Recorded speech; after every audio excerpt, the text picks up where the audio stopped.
the opportunity and the things that I learned, where you have these effectively, and it's nice how you guys have put it together, literally given them names. You've got these agents with specific names because it's like a workforce. You've got this person, this AI agent that's called this, that does this task, and they all kind of speak to each other. Welcome to the Implement AI podcast, the podcast where we explore the impact of AI on your business. I'm Piers Linney, and alongside my co-host and co-founder of Implement AI, Dr. Aalok Shukla, we cover the real-world applications and impact of how AI can be practically applied to drive growth and efficiency in your organization. We cut through the jargon to focus on actionable strategies and use cases to highlight the transformational power of AI. Let's dive into today's conversation. Hi, I'm Piers. Hi, I'm Aalok. So we've got an exciting episode of the Implement AI podcast this week. We're going to be having Alan Smith joining us. He's a friend of Implement AI. He's a wealth manager, a bit of an influencer. He's got his own podcast, A Bulletproof Entrepreneur. So we'll be introducing Alan sort of partway through the pod.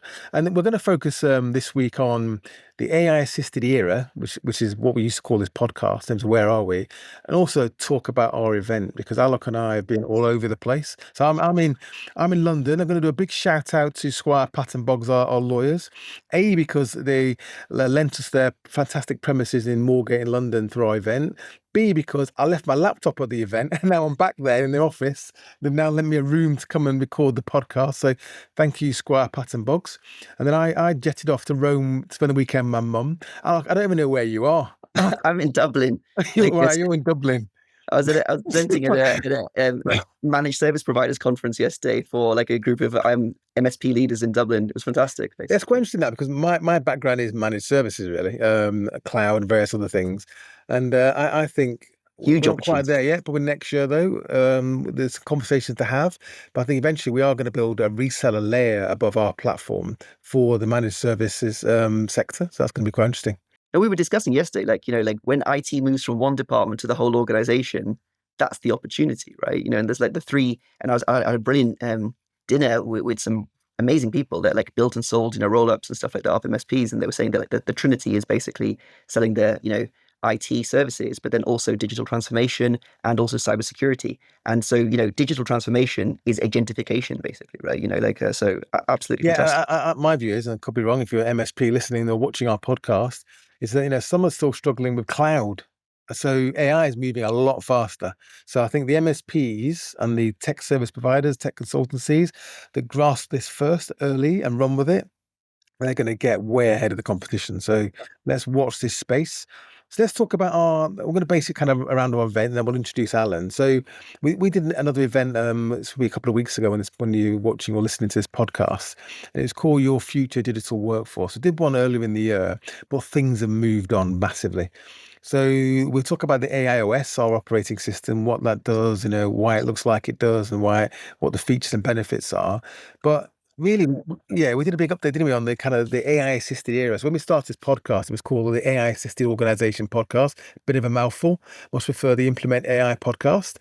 Well, things have moved up massively. So, you've gone through the kind of, the DeepSeek moment. You're now looking at the Google VO3 moment, where you've got video with HD video with audio. Things are moving very quickly. The costs are coming down. We're probably the kind of the news is potentially going to see GPT-5 in July, maybe August. And that's not going to be some little step change. Sam Altman's not going to launch. He's not going to call it GPT-5 unless he does something We're quite going different. up another few floors in the elevator. We're going from like maybe floor level 2 to maybe level 6 or something like that, right? Yeah. But then there'll be 6, then 12, and then 24 and 48. That's the way it's going. So let's talk about where are we? So in the event, so we did an event earlier in the year, and people are, they were, and it's interesting, isn't it, from the feedback from my event, which I think says a lot. So I event earlier in the year, everyone's got really good guys, really interesting. Let's keep talking. Well, I think after the last event, it is right. How do we get going? Where do we start? Yes, exactly. No, it was very different. It was very different because like at the previous event, we'd kind of discussed like what's possible and shown some sneak previews because we've spent 7 months building the AIOS, right?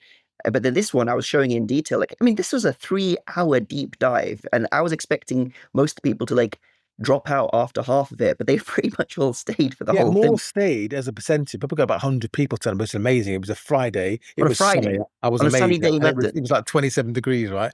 And more people stayed, didn't they, for the second half than last time as a percentage, I'd Yes, say. yeah. And so like what was quite impressive was like they kind of it connected to their visions of what their business is trying to do. And then they were just like, I want to do this, this, and this. And then they were able to like actually see, because we showed them actually like, this is exactly how you do this. Or I showed like computer use agents doing property research or different things. And it just kind of like bent some people's minds in a good way, basically, right? They're like, I can't, like we had people emailing saying, thank you so much for inviting me to this event. I haven't been able to stop thinking about this all week. Like, I mean, you don't get that, right? So I really deeply appreciate the people that took the time to kind of come to it. And I genuinely love working with passionate, energized entrepreneurs, essentially, right? And I think the key thing is like, now I think we did a much better job of like painting the picture and also showing the movie of like what your digital workforce looks like, literally like what they can do, who they are, how they can do stuff. And then it's like, wow, this is possible now, right? And then I was having a meeting with somebody in Ireland, a great guy,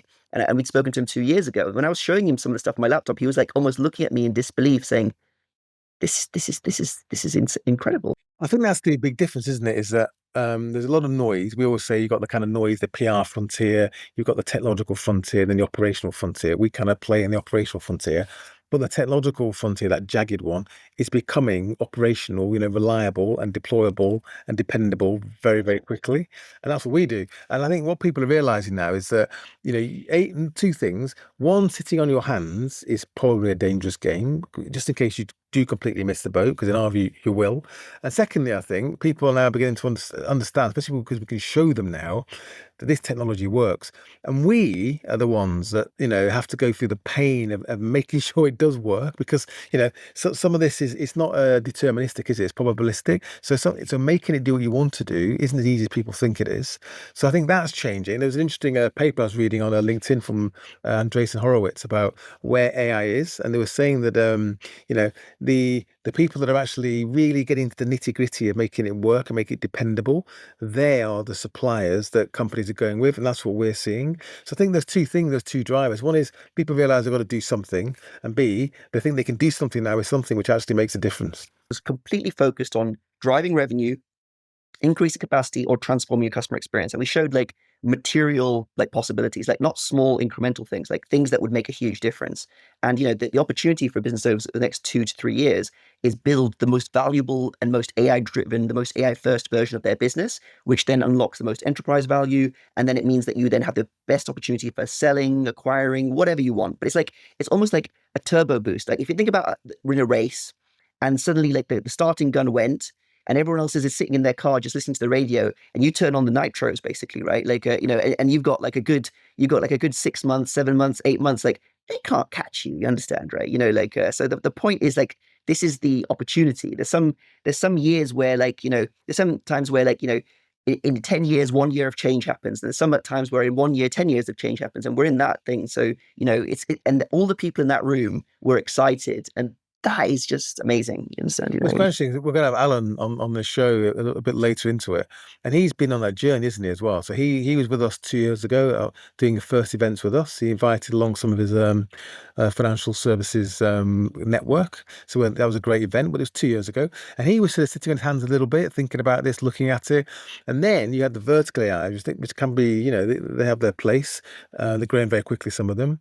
Then you suddenly, out of nowhere, I think you see these specialist, financial services AI platforms begin to evolve. Then you got us, we're more horizontal. We do everything else apart from the regulated bit. And now he's implemented in his business. He's using Microsoft Copilot. He's working with us. He's using some of the sector-specific AI platforms, and he's changing his business.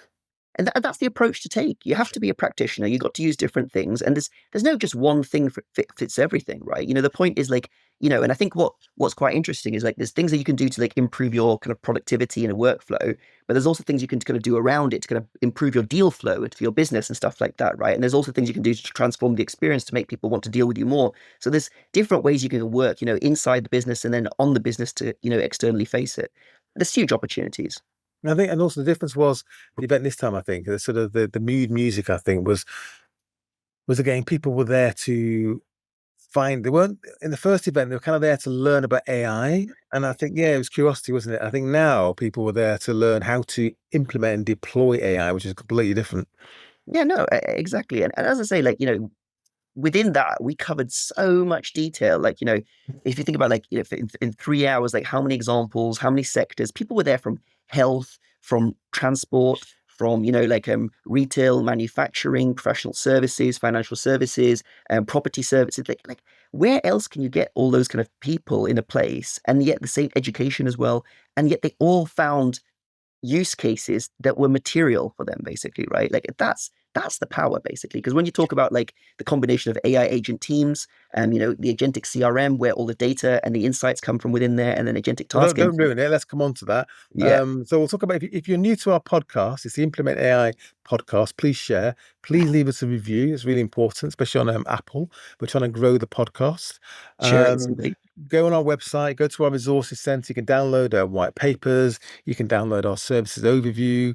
Talk to Lexi. If you click on our go to website, click on services and click on talk to us, you won't be talking to us. You'll be talking to an AI. And what's amazing, Aalok, I find is that you see people coming through our sort of funnel, and they're saying, had a chat with Lexi. It was amazing. Now, can I talk to a human? But they're already sold on it because they're amazed by the capability of that Book the AI. appointment for them, send them a report, all that kind of stuff, basically. Yeah, right? it's fun. I love seeing that. It's fantastic. That was the plan.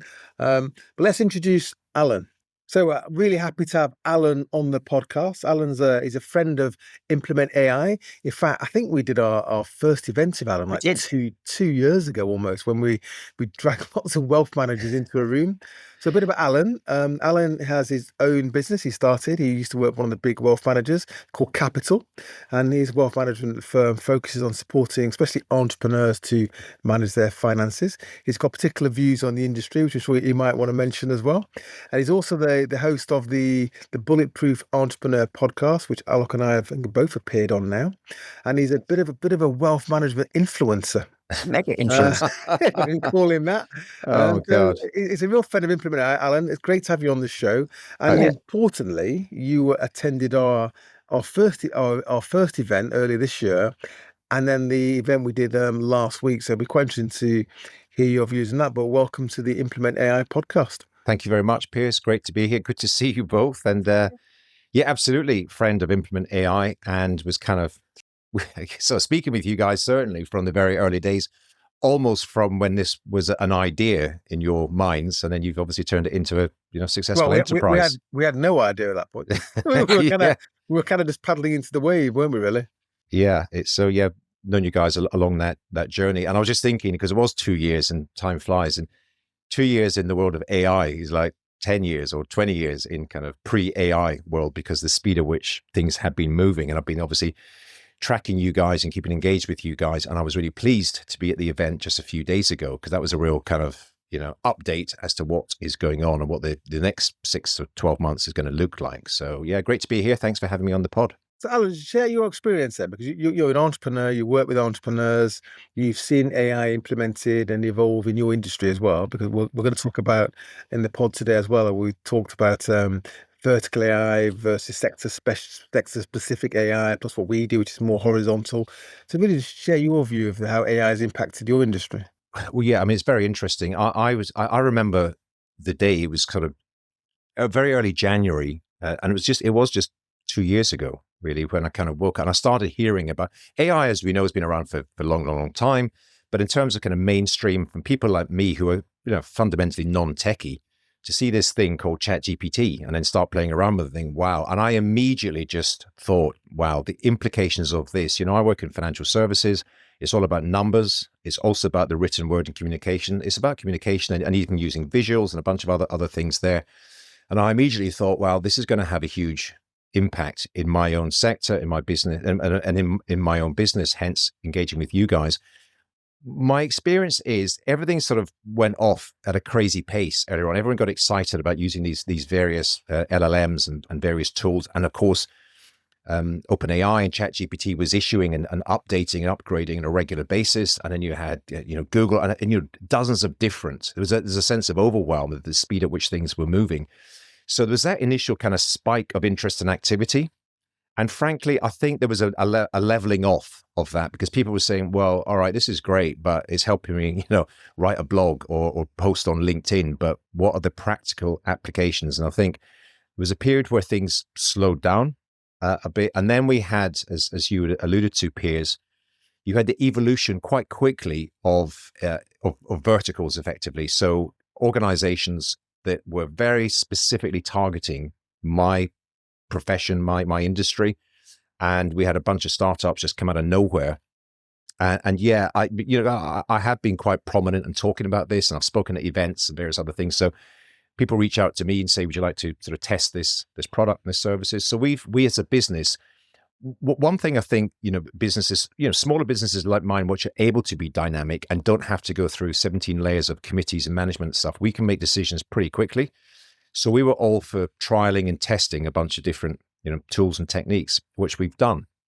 And look, long story short, we have implemented several AI tools in our business, and we are experiencing, material positive impacts and benefits as a result of what we've done so far. My observation from what I see around the sector, and as obviously I'm still turning out, I've got a meeting this afternoon with a bunch of leaders from financial services. There's still a lot of reluctance. We're over 2 years into this being a real thing that you can begin to embrace. There's still a lot of skepticism, reluctance, and concern, I suppose. Obviously, is that because they don't have experience? What I find is, I don't know what you think, Aalok, is that when you're in a room with people talking about AI, that their response to it is there's a linear correlation between that and their understanding of the technology. Yeah, how much they've used it. Like, the thing, this is something that is not theoretical. You can only experience it, right? So the thing is, if you engage in the process, then you will understand it more. It's like talking about restaurants' food. If you've never tasted the food, how can you have a conversation, basically, right? There's a lot of concerns. Obviously, we're in a highly regulated profession with client data. We've got access to very sensitive client data and bank details and what have you.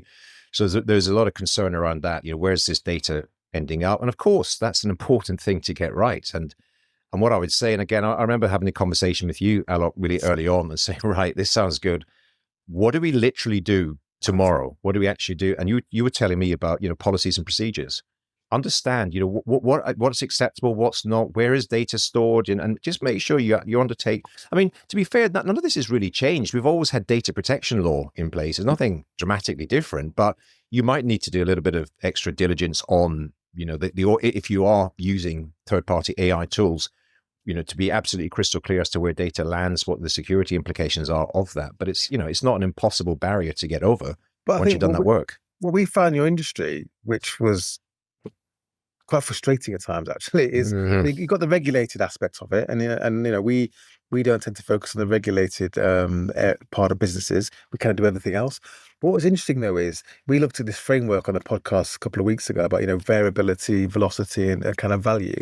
And there's a lot of variability and also a lot of manual, almost paper, like onboarding clients. And when we looked at it from AI's perspective, AI, it's kind of almost like a linear workflow works best.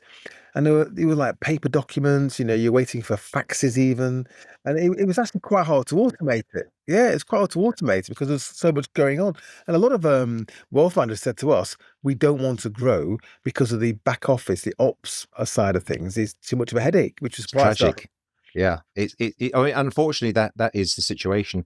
But I don't want to be too disparaging on my sort of fellow industry leaders and what have you. But I guess it's the same as any industry. The people who are running organizations, the senior people, tend to have a few gray hairs and a few years on the clock. That's just the definition. That's been their career.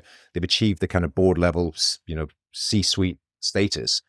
And they're not necessarily the ones that are going to embrace the latest tech and technology, or the latest innovation. There's kind of, it's almost an asymmetric risk. If this goes wrong, I'm screwed. And if it goes right, well, I'm out of here. I'm retiring in 3 years anyway, so it's not that great. So that's a fundamental, and I think that will be the same with a lot of industries. If you're in the legal profession, the accounting profession, there's not this rush to embrace it necessarily. And I've seen it in terms of other wealth managers and groups, the ones which tend to be, I don't want to say be down on my generation, the sort of older people, but there's a bunch of kind of pretty young dynamic firms, and what I'm seeing, so they're run and organized by people, let's say in their 30s. They're embracing this left, right, and center, and their speed of adoption, and therefore the speed of moving forward, increasing their revenue, profitability. They've got an opportunity to catch up with some of these kind of dinosaur slightly businesses, just by being far more efficient, reliable, and delivering a better quality of service to the customer. So Yes, it could be a generational thing. Yeah. So in the pod this week, we're talking about the kind of AI assisted kind of era, which we're kind of in. And that's what our event was about. So talk us through, so that we don't have to, your view on how things have changed, even since you've known us, and even in the last 6 months since the last our first event. Yeah. So it was really important for me to sort of, we do the work in our business because it takes a while to implement all this stuff. So we do it, and then I kind of come up for air every now and again, every few months, to say, all right, what's happening, what else has been going on. So it's really important for me to show up at your event. By the way, superbly organized, very well run, great venue. The whole thing was a real delight to be there. And what I saw, my experience was this. So we have within our business. And again, it was advice that you guys gave me earlier on. Look for some quick wins. Look for something that you can really get the team behind, and they can all say, oh, wow, that was, your colleagues are saying, that was fantastic. That saves me 2 hours every day. So so in other words, the temptation was to try to fix everything in a business day one. That's a disaster. Find one thing. So that's what we've done. We've spent a lot of time. Our big bottleneck in our business historically was delivering our services to our existing clients. We meet with our clients every year. There's a lot of prep. There's a lot of stuff that goes on in a meeting. There's a lot of follow-up. So that is a real bottleneck of time and energy in our business. So we pretty much, nothing's ever finished. It's always a work in progress. But we've halved the time that we take to do that. So there's material number of hours. Apply that across hundreds of meetings that we have every year in the company. It's very significant. So now we'll continue with that. So the opportunity was to come along to your event and kind of say, right, what else is new? What's interesting? And of course, I've been hearing about this kind of, agents and AI agents, agentic AI, and your sort of agent workforce. And that's what you explained effectively. I had this view that we could scale our business, pretty significantly without increasing our headcount, because usually every, X number of new clients we take on, new responsibility, you got to hire a couple of people, and it's a linear, it's a, associated relationship. And I'm thinking, well, we don't need to do that at all. The opportunity and the things that I learned, where you have these effectively, and it's nice how you guys have put it together, literally given them names. You've got these agents with specific names, because it's like a workforce. You've got this person, this AI agent that's called this, that does this task, and they all kind of speak to each other. And I loved how Piers, you were explaining, you've got this workforce that never takes holidays, never calls in sick, and works 24/7. And it's quite interesting though, because we tested it. So we tried icons, we tried names, logos, and then images, and we tested it with some adverts. And actually, people, although Lexi or Ava or Dex can be any gender, any voice, anything you want, right? Any accent, people still like to have that kind of an image of a person almost. Although we pixelate them, so it's clear that they are AIs. Yeah, no, for sure. And I think that's true. I can't remember. There's a word for that. It's, anthropological or something, because human beings relate to other human beings. And if it's a picture of a robot or an icon or something, and it's a strange thing, because who would have thought that's even relevant? But it is. You see this and you understand what Lexi does and what the other ones do. So what I took away from that is, and I think it's really important, and you referenced it a moment ago, Piers, is this idea of vertical and horizontal. So it's clear, and you guys are not playing the vertical game, and I think that's the right thing to do. Every industry will have its, dedicated AI enablers, tools, products, etc. And I know they have it. I was looking at something that the legal profession, they've got several of them, and hugely successful. In wealth management and financial services, there are quite a few doing exactly that. But that's all they do. I think there's like vertical, like AI SDR, it'd be Tom, Dick, and Harry's building one. And then you've got, I call it specialists, which is the kind of things you're talking about in an industry like legal, financial services. And then we're kind of horizontal. So we can do vertical, like we can just say, here's an AI SDR, but it's sitting on a platform with that entire workforce and they can all collaborate. Yeah, sure. I guess there's it's not hard and fast. There's a few sort of blurred lines around the edges, but in any, so I can speak to my profession, there are absolutely regulatory constraints. There's wording, there's language, there's data you've got to access, you've got to deliver elsewhere. That's only applicable in regulated financial services in the UK. And yes, if you want to get into that, but there's a limited market for it. What I was thinking about the next stage is, so we've already become significantly more efficient. So it's an operational, it's kind of what I call the middle office. Our middle office now is, let's just say simplistically, twice as efficient as it was a year ago. And we can talk in a moment or two, if you've got the time, about what that drops down to in terms of enterprise value and business, if you've got business owner audience. So the next thing to me is to think, all right, so we've got that, so we're saving costs. Where's the growth coming from? Because what we're doing with the implementation of these AI tools, the vertical AI tools, don't necessarily, they create more time for you, but whereas growth, and I think looking at your kind of horizontal approach and looking at the opportunity, and you shared some incredible stuff, frankly, about how you can enable a business to really get behind a very targeted growth strategy, how you can find target leads, prospects, how you can warm up, previously gone quiet, gone dead, previous leads and prospects.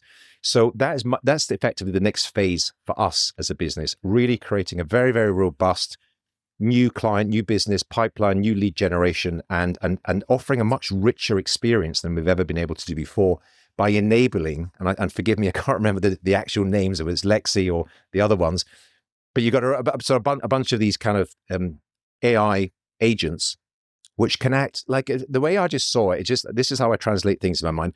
I've now got like a 4 or 5 person, sales and marketing team that can go in and just do the work.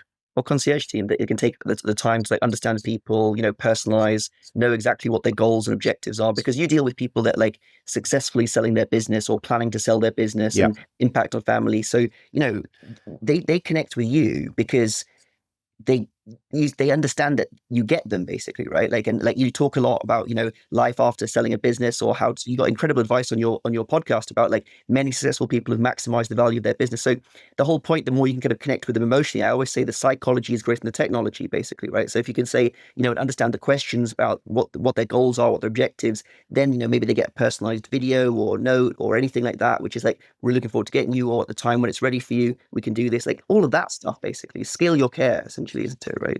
That's brilliant. That's well said. I think that's the point. When no one's got the time really to do the level of data research analysis. So what we're moving to, which is what I always thought AI would enable, is hyper-personalisation. We don't need to send mass emails to people and hope a few just land. We can be super specific, detailed, because the data is generally out there one way or another. If you're using these tools to get the data, deliver a hyper-personalized contact, follow-up, engagement, and then you can go to the next level, as you say, create some really valid content like a short-form video, which again, in like the old way or the current way that most people do, that's just time and cost prohibitive. You just can't do that.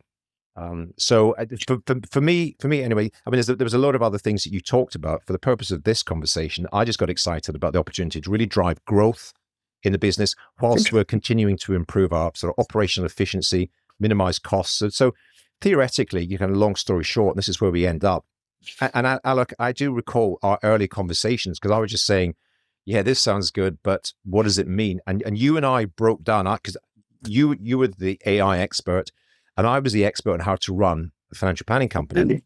And you said, well, what are the components? I can't remember, it was 8 or 10 parts, from sales and marketing to operational to data, MI, management, etc. And we hazarded a guess, and we erred very much on the side of caution about what's the reasonable expectation for revenue growth, what's the reasonable expectation for cost containment and reduction, and I keep this in my mind to this day. An absolute reasonable, probably cautious target is to look to double your EBITDA, double your sort of net profit in your business. If you can, any business can double it in a relatively short period of time without killing themselves or having to take on another 50 staff or something, then that's worth paying attention to, etc. And I think we're on track to do exactly that. Yeah, you're also likely to get a multiple expansion if you want to sell the business. Correct. Because it's more efficient and it's more up to date. So you might double your EBITDA. And then you might, add another couple of points on the multiple. I mean, it creates a lot of wealth. And this Yeah, no, window of the next 2 to 3 years is critical, basically, right? Because it's the first time we've kind of entered into this roller coaster, if you want to call it that. Like everyone's on the roller coaster now, and then it ain't going back, basically, right? The thing is, like, this window of 2 to 3 years, or 4 years, or 5 years, is to maximize the enterprise value of your business, basically, because you're not going to get an opportunity like this window before, and you yeah, have and you're not going to get it again to the same degree where the upswing is so impactful in a short period of time. And the other thing, and again, I'm just kicking this around thinking about it, because I do operate a lot in the kind of the M&A world. We do work with a lot of entrepreneurs and business owners as they prepare for exit and life afterwards. And so I know, corporate finance teams and various people that help and enable them to sell their businesses.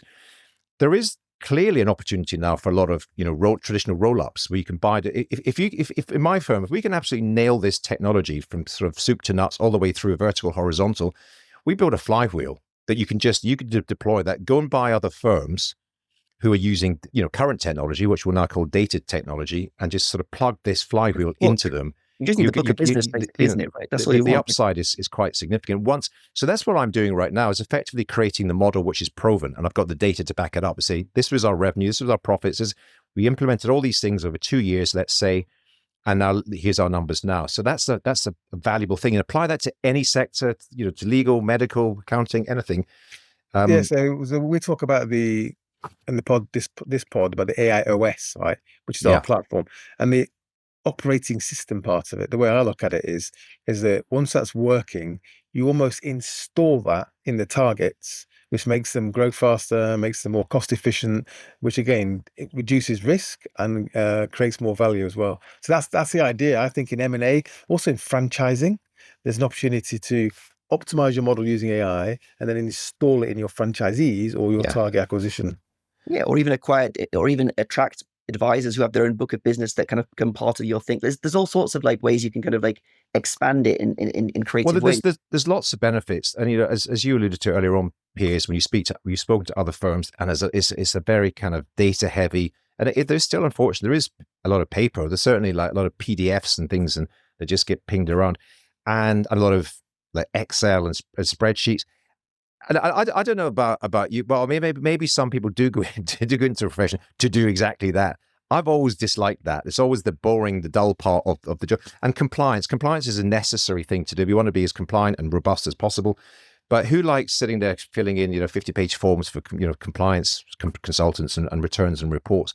So I certainly know from speaking with my colleagues about this, if we can kind of elevate their role, the experience, we become a very attractive place to work as well. Because in company A, you're sitting there in a darkened room, crunching numbers in a spreadsheet. And our firm, that's all being done. 90% of that is being done by the machines. And you've got a time to, have wonderful conversations over a cup of coffee with a client or a prospective client or a colleague. And it's just, I think just as human beings, we're far more attracted to that sort of working lifestyle than we are just being sort of data people. Yeah, but we always say that the AI-assisted organization, which is kind of the framework we started with, ones where you're using AI to automate the mundane, as we call it, they're the ones that are going to attract the best talent. There's no doubt about it. Yeah, exactly. Well, that's what we're experiencing so far. And the other thing I'll just briefly mention is, by going through this process and showing some leadership in this, it's amazing how you find you've actually got, so in my own experience, we've got talent already that loves all this stuff, and you sort of let them loose, within reason, to go and just find new things. And we're building internally some tools, just, on the back of the, because we all use Microsoft. So Microsoft Copilot has got a bunch of things that I wasn't even aware of. And I've got colleagues of mine building some really useful tools just within our own little ecosystem as well. So, and of course, those people in my company are very excited to do it. They're showing up with energy every morning because they're building something. They're contributing their creativity, their energy, their dynamism. They're a place that appreciates them. They're kind of more rounded as a producer and as a contributor compared to other firms where they're more boxed in, like, don't do this, don't do that, and so it's almost like once you're in a room which is like bright and breezy and everything, do you want to go into a small broom cupboard? No, you don't, basically, right? So I think and so those are the hidden. We can look at our P&L and all the rest of it and say, oh look, that's improving, that's better. But you've got these other kind of hard to capture. They don't sit in a spreadsheet, those things, but it's the energy and the sort of optimism and ambition within your organization. Everyone's happy. So things like, for most businesses, particularly small businesses, recruitment and retaining staff is always an issue. If someone resigns, it's a pain, you got to go out and recruit somebody. So if you're hiring really fantastic people, you're giving them kind of the opportunity to sort of unleash their talent and all the things they can do. They ain't leaving.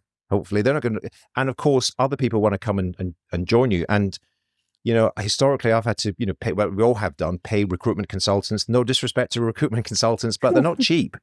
And I've now got, a ready, a kind of what I call a talent pool. I've got a bunch of people that we're not hiring right now.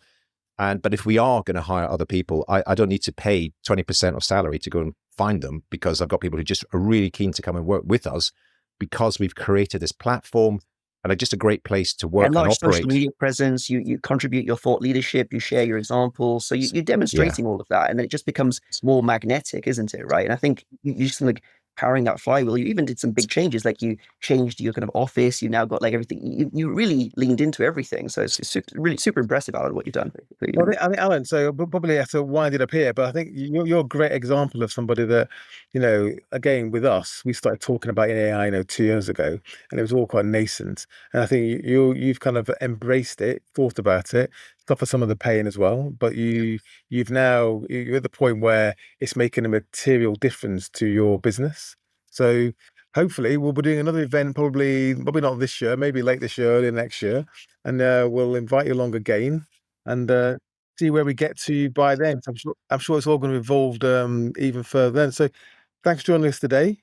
My pleasure. And I need to get both you guys on my podcast, The Bulletproof Entrepreneur, where we can share it with my audience as well. Because, by the way, I just think this stuff, this whole conversation is absolutely vital. If you're running like an SME, medium-sized business, any size business, really, I think it's vital. And to ignore this is nuts. So the work you guys are doing with this podcast and everything else and the events is fantastic.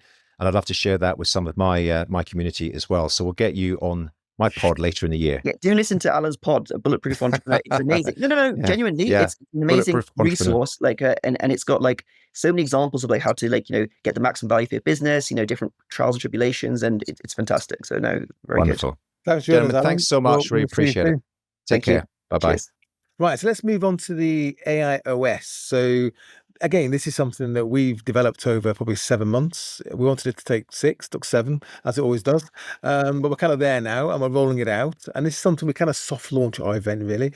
But to just go through what it is, what it does, why it looks like the way it does, features, benefits, and why it's important to have a platform like this. Because I always say, we didn't build this like down the bottom of a garden, in a shed or in a vacuum. We built it based entirely on our experience over 2 years of working with and talking to small, medium-sized, some large businesses about how they want to embrace this technology and how they want to adopt it and implement it.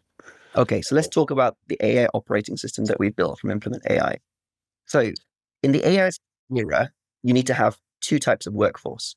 Your human workforce, which you've already got, but then an entire digital workforce where they can actually work with those people in their departments and also do things that they aren't doing. So they can either augment them or expand the capacity. Within that digital workforce, our AI operating system is kind of a digital workforce in a box, if you want to call it that, basically, right? So within there, you've got 3 components. You've got AI agent teams, an agentic CRM, and agentic task engine. I'll go through them in detail for each of them. AI agent teams. These are teams of agents which have skills where they can either communicate across any channel from phone, voice, email, messaging, or they can kind of connect into like different systems and all that kind of stuff. And we've kind of organized them based on sales, support, analyst, and computer use, basically, right? So sales agents could basically follow up with people, do immediate inquiries, get people, to like be reactivated, also do research on people and then customize and personalize to them. So think about the sales team as like doing all the things your team don't have time to do, basically, right? Which will help drive revenue based on reactivation. Or prepping for the human sales. That's the research as well. Yeah, exactly. Yeah. Or analytics, like detecting sales opportunities and stuff like that, right? Support team, what they do is they provide personalized expert support. So they can be linked in with knowledge bases. So they can provide technical support on like, how do I reset my password? Well, you go here, you do this, you do that. How do I, apply for this loan? You go through this step, you do that kind of stuff, basically. Or, what's your goals you're trying to do? And it'll ask you questions and it will send you a PDF report explaining everything like this. Or it'll just answer the phone for you, schedule an appointment, tell you what's available, help you move your appointment.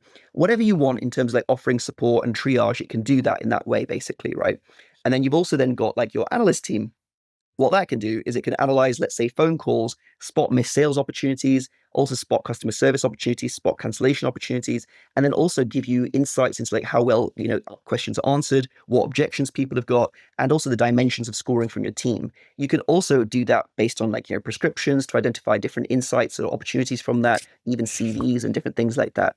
Computer use agents, they can actually move the mouse and keyboard. So this is like a whole other world, basically, right? So then they can kind of like log into legacy systems, via remote desktop, operate the mouse and keyboard, and do different things that need to be done in terms of data updates, scheduling, or whatever.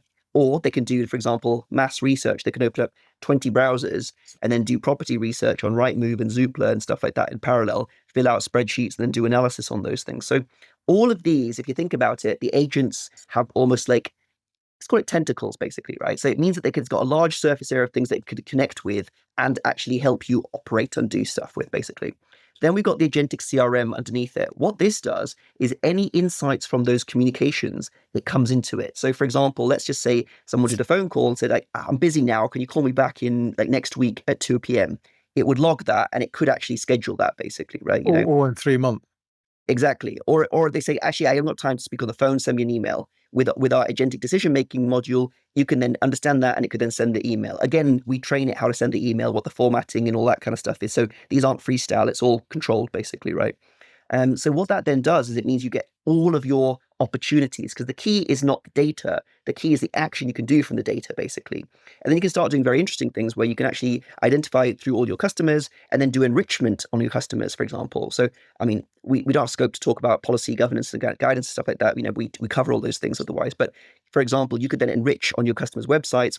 What technologies is it built with? Have they added new team members to it? Are there services which they sell which you could supply which you're not helping them with? And all that kind of stuff to help you target much, much better. And then the Agentic Task Engine, that's extremely powerful. So basically, you can actually create step-by-step intelligence where it can do generate PDFs, update Google Sheets, go into Pipedrive, go into Salesforce, do different things, pull a record, look something up, send it to a different agent. So anything can be passed in those different ways. Plus, our system connects with more than 200 different tools. So, for example, a phone agent could be connected to Perplexity. So if someone's on the phone with somebody, it could research them and find out information in that regard, or it could also then, pass the information from the call analyst could send the information straight to Salesforce with all the notes in HubSpot, for example. So what this is a digital workforce. It's not a CRM. It's not a bot. It's not like a kind of an automation thing. It's a whole workforce in a box, basically, right? And I think that's the incredible power, because we can actually then configure that for any business, basically. And also, they're not like a vertical AI. It's not like it just does sales, just SDR instead of just to do that. You can do accounts. Yeah, accounts receivable. Yeah, they're quite broad in terms of capabilities of what you can do to even the sales agent. So that's what we built. That's what we kind of launched at our events. We think it's a game changer in many ways. We're not trying to do some drag and drop no code platform that you need to understand. We set it up, and what we've learned is that most organizations, especially even those that have large development teams, actually, they haven't got the time or the inclination to understand and keep up with AI. I always say that when we do our presentations, we say it's tiring updating your slides because it moves so quickly. So trying to update your organization's understanding of technology is quite difficult. So we provide the managed AI agent. So the AIOS that's our platform, and we're very excited about it. And I think hopefully, you probably heard from Alan that, he was quite amazed in terms of what he saw, in terms of what it's capable of, really. So that's it for this week. I think we've covered quite a bit of ground there. We had our first guest, which is quite exciting. We managed to actually pull it off, Aalok. So only taken us 2 years to get a guest on the show. So again, if you're new to the pod, please follow us, subscribe to it, leave a review if you've enjoyed, if you've learned something. Go to our website, speak to Lexi, click on Talk to Us, and you can have a chat with one of our AIs. Download our white papers. We've got lots of material on there, various videos and demos as well, so you can see what we do. And we'll see you again in about 2 weeks. Thanks for listening. Thanks for tuning in. Thank you. Thank you for joining us for this episode of the Implement AI podcast. If you're interested in learning more about how we can assist you and your business in leveraging AI for growth and efficiency, visit our website at implementai.io. Don't forget to subscribe to the Implement AI podcast on Apple Podcasts, on Spotify, or wherever you listen to stay updated on future episodes. Thank you for listening, and we'll see you next time.